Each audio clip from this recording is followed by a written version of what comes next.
ఇక డీటెయిల్స్లోకి వెళ్తే ఇందిరమ్మ రాజ్యంలో కాలనీ భూములకు రక్షణ లేకుండా పోయిందని మడికొండ వాసులు ఆరోపిస్తున్నారు. 2007లో అప్పటి సీఎం రాజశేఖర రెడ్డి హయాంలో దాదాపు 3000 మంది పేదలకు ఇళ్ల పట్టాలు మంజూరు చేశారు.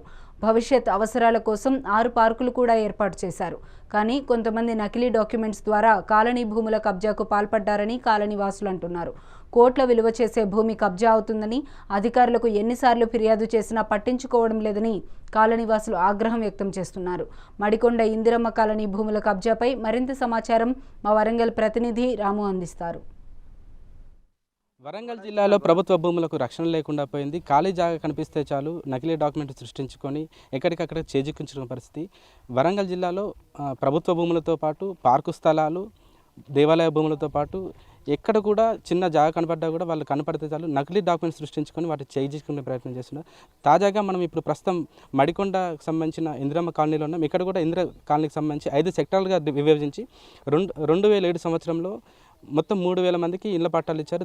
దానికి అనుగుణంగానే వాళ్ళకు పార్కు స్థలాలు 6 చోట్ల పార్కు స్థలాలు కూడా ఏర్పాటు చేసి వాళ్ళకు ఇళ్ల పట్టాలు మంజూరు చేసిన పరిస్థితి. కానీ కొంతమంది భూ ఆక్రమార్కులు వాటిని చేజెక్కించుకొని దాదాపు 500 ప్లాట్లకు సంబంధించిన జాగాతో పాటు 5 పార్కుల స్థలాలు కూడా ఆక్రమించుకొని వాళ్ళు పూర్తి స్థాయిలో ఒక వెంచర్లతో పాటు డబుల్ బెడ్రూమ్ ఇల్లు కూడా నిర్మించినట్టు తెలుస్తుంది.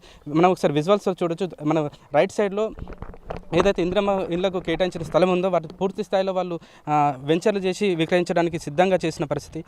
ఇదేంటని కొంతమంది ప్రశ్నిస్తే మీరు దిక్కున్న చోట చెప్పుకొని మాకు అన్ని అనుమతులు ఉన్నాయి, మేము ప్రభుత్వం దగ్గర అన్ని అనుమతి తీసుకున్నామని చెప్తున్న పరిస్థితి.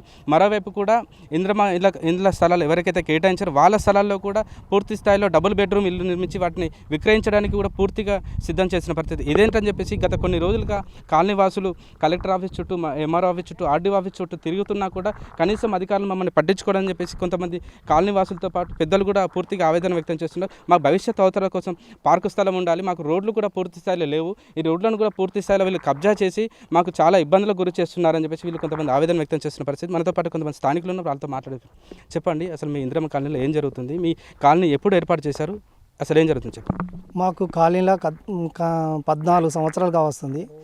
కానీ మాకు ఇక్కడ ఇండ్లు ఇచ్చుడు మాత్రకే ఇప్పటి వరకు కూడా 2900 ఇండ్లు ఇచ్చిండ్లు.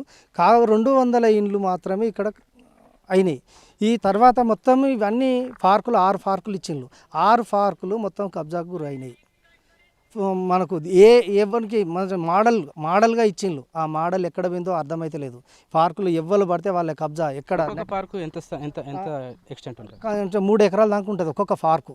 ఆ 3 ఎకరాలు ఇక్కడ ఒక్కటే పడతలేదు. ఇప్పుడు ఒక్కటే సి బ్లాక్లో ఒక్క పార్క్ మాత్రమే అవపడుతుంది. తక్కిన పార్కులన్నీ మాయమైనాయి.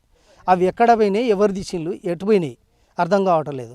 రెండోది, ఇక్కడ వచ్చిన వారికి ఇండ్లు పట్టాలు ఇచ్చిన వారికి పట్టాలు ఇవ్వట్లేదు, పట్టాలు రాలేదు, హౌస్ నెంబర్లు లేవు. ఇక్కడ పట్టించుకునే వాళ్ళు లేరు. మేము చెప్పుకున్న ఎన్నిసార్లు తిరిగినా మాకు ఎవ్వరు పట్టించుకునే వాళ్ళు ఎవ్వరు లేరు. మేము ఇక్కడ ఎంతమందికి పట్టాలు ఇచ్చారు? ఇక్కడ నివాసం ఎన్ని ఫ్యామిలీస్ ఉంటుంది? 21 మందికి ఒరిజినల్ పట్టా వచ్చినాయి.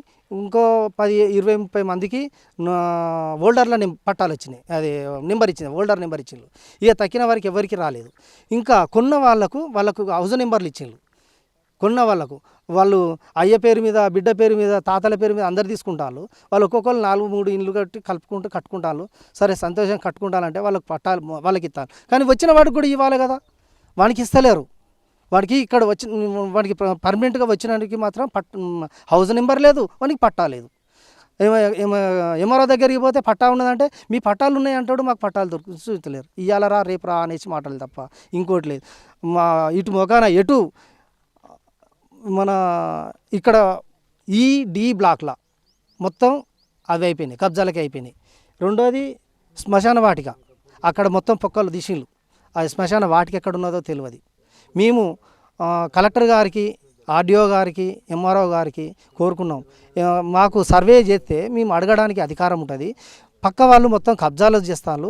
ఆ సర్వే నెంబర్లు కనుక సర్వే చేస్తే మాకు సర్వే చేయమనేసి 2 నెలలు అవుతుంది తిరగబట్టి. వస్తాను సర్వేలు ఒక్కసారి వచ్చిండ్రు, ఇక మళ్ళీ రాలేదు.